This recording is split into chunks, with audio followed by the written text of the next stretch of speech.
Well, I'll call this video hive stands and honey flow. This is something probably a lot of us don't think about, and it probably doesn't happen to a lot of us, but it does to me. Um, every year in the honey flow, I get a bunch of hive stands start settling and tipping and leaning.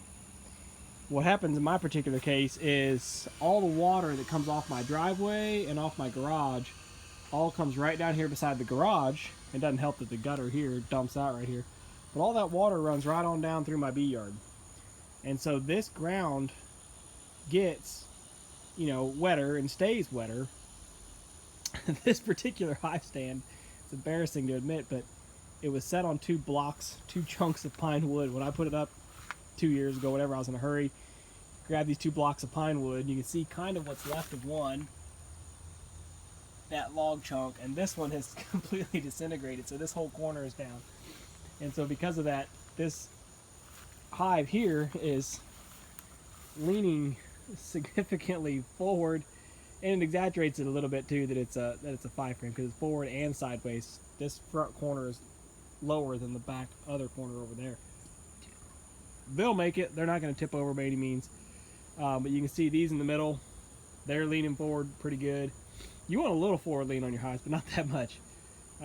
This one here, number 2, it's leaning towards us pretty good, more than you'd want. And actually, just the other day, probably 2 weeks ago now, I had to do some work on these two because they were leaning significantly. And it's the same thing, they're set up on the cinder blocks, and this part of the yard doesn't get as much water, but it also, last year, I don't think I ever had any honey producing stands, any honey producing hives sitting on it. It had a couple empties or some small nukes, but nothing that got heavy. So it got heavy and fast this year, and these were leaning forward significantly, to the point that I was afraid they were going to fall over.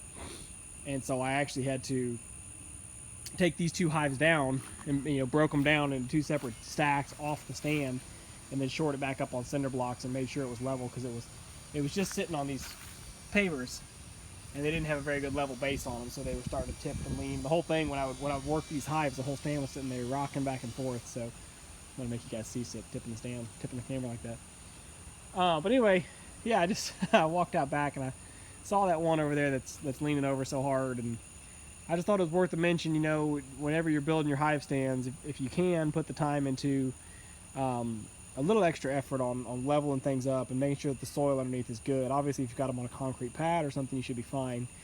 Or if you're setting them up on pallets where you really spread the weight out. But for my case, I've got these little 2x4 stands, or 4x4s, and they just sit on 2 cinder blocks, so that can put a lot of weight on one side and really make it start leaning or tilting. So just something to think about when you're setting your stands up, to make sure they're solid, and that they're not going to lean and then just tip over on you because they get so heavy all of a sudden.